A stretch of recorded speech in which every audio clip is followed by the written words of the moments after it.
Hi, Sarah from Waves and Wild here, and in this video I'm going to talk a little bit about twin needles. Now, before I even get started, I wanted to show you this. This is my needle organizing pillow. And I do strongly recommend that once you start using different sizes and different types of needles, that you get yourself some kind of needle organization. You do not have to go out and buy something like this. You can literally get yourself a piece of fabric and just write with a Sharpie the different size and types of needles, and then just stick them in there when you're done. I've also seen on TikTok, I've seen people getting like the little plastic wallets that you put trading cards in and putting your different size needles in different ones of those, whatever works for you. But it is really important to get yourself some kind of organization so that you don't just end up with a pincushion full of all different needles and you don't know what's what. They do have numbers or color codes on them, but especially if your needles are the ones that just have the numbers written on them, they're so tiny and they're really hard to read. So yeah, I recommend getting some kind of needle organization going on. So anyway, let's take a look at the twin needle.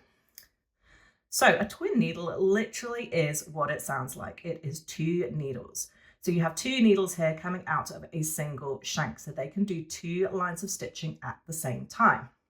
You can get twin needles for stretch fabrics and twin needles for woven fabrics. I tend to use my twin needles more on stretch projects because I love them for top stitching around necklines, and I love them for doing hems. But you can also find them really useful for woven projects, particularly if you are doing two lines of top stitching on, say, some jeans, like the twist and shout pattern. You then don't have to worry about making sure that your two lines are parallel. The twin needle will do it for you. Now, you can get twin needles with different distances between the two needles. You can get some that are really quite narrow and some that are wider. And most of the time that literally just comes down to personal preference. So if you've not used one before, then I recommend maybe getting a couple of different widths and seeing what suits your needs best. Just like with any other needle, there are different types for different weights of fabric. This one is a 75, which means that it's suitable for lighter weight fabrics. And this one is a stretch twin needle. So a 75 stretch twin needle. So this is suitable for lighter weight jerseys. And I would use this for top stitching on a t-shirt or doing the hems on a t-shirt using jersey. So I'm going to show you how to set up a twin needle ready to sew. So let's take a look at how to set your machine up for using a twin needle. You don't need any special equipment. You can literally just put a twin needle into a regular sewing machine.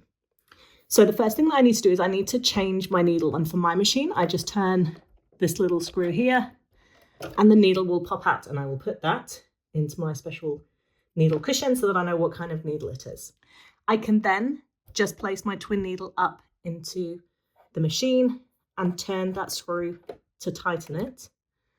And my twin needle is there ready to use. Now, I can see by looking at this that one of the needles, when it goes down, is going to hit onto my presser foot. And that's because the last thing that I was doing with my machine was top stitching, and I had moved the needle that I was using to the side. So I now need to move the needle position on my machine to the center again. And now I can see that when my needle goes down, it can go through the holes in my presser foot. So this is the presser foot that I'm using, and it has a nice wide opening suitable for doing zigzag stitches and things like that. If you have recently been sewing on, for example, a zip, and you've got a zipper foot on there, that would not be suitable for using with a twin needle. You need something that's got space for those two needles to go down without hitting onto the metal. So I've checked that my needle position is now in the center, and I should also check that the stitch setting is set to a straight stitch and not a zigzag stitch. If it was set to a zigzag stitch, I would have the same issue where the needle would be likely to go down and hit on that presser foot.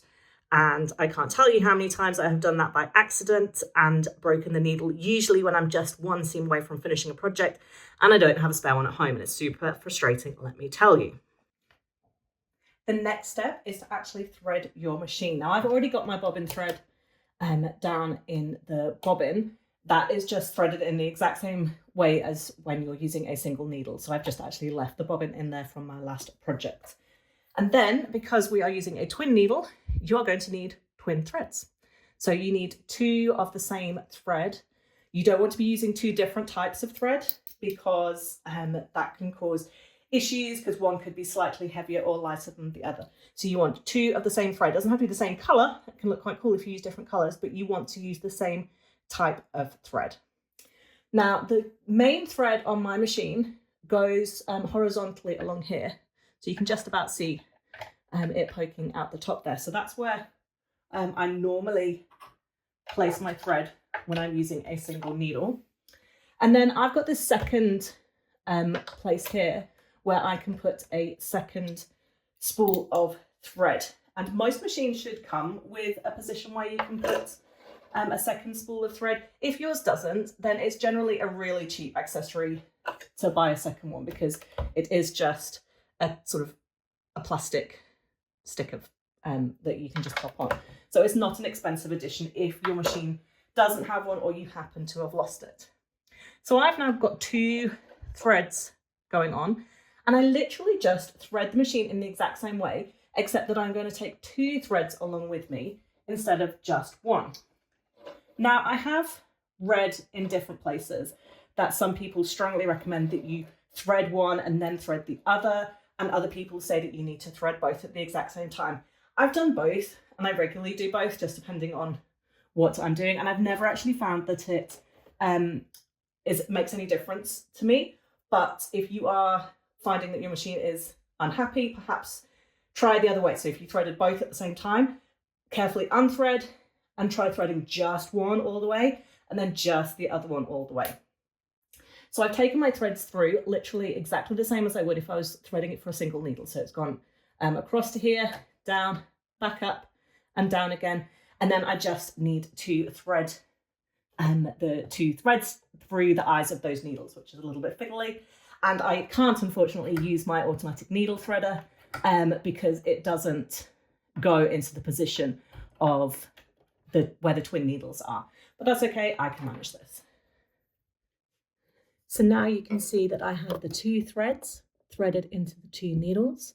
And if I hadn't already raised my bobbin thread, which you should do before you start any stitching, I would do that now by bringing the wheel towards me, lowering that needle and picking up that bobbin thread. But I already have my bobbin thread right there, so I am ready to go ahead and sew.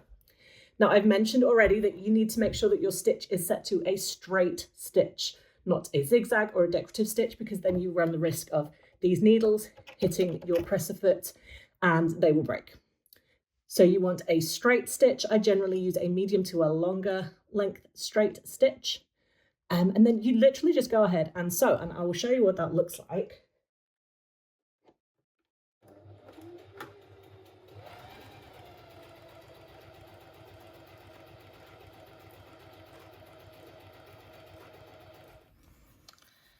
So here you can see the 2 parallel lines of stitching that you get on the right side of your fabric, and on the reverse you get the zigzag effect from the bobbin thread going between the 2 lines of stitching.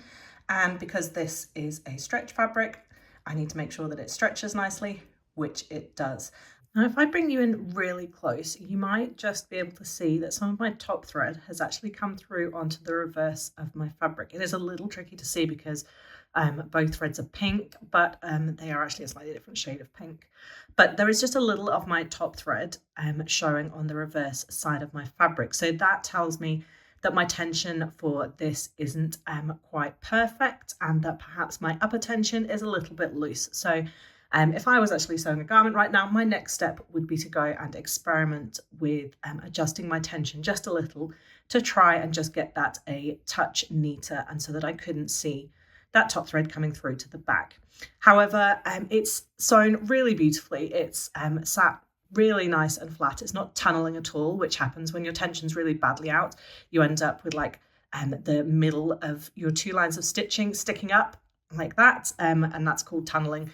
It's not doing that at all. So I wouldn't actually, if I'm honest, worry about this too much, but I would see if I could get that just a little bit better if I was sewing a garment at this point. A little tip, because perhaps you're wondering why I did a double layer of fabric when this is just an example, I'm not actually sewing a hem. Whenever you're sewing a test section to check whether your needle is correct or your settings are right, always do it in the same way that you'll be sewing your final garment. So I would very rarely sew just a single layer of fabric using a twin needle. I would use it for a hem, which is 2 layers. So when I do a test, I'm going to use 2 layers of fabric. So there you go. That's a very quick tour of how to use the twin needle on your regular sewing machine. It's something that I use an awful lot myself in my own sewing, so I hope you have found that useful today.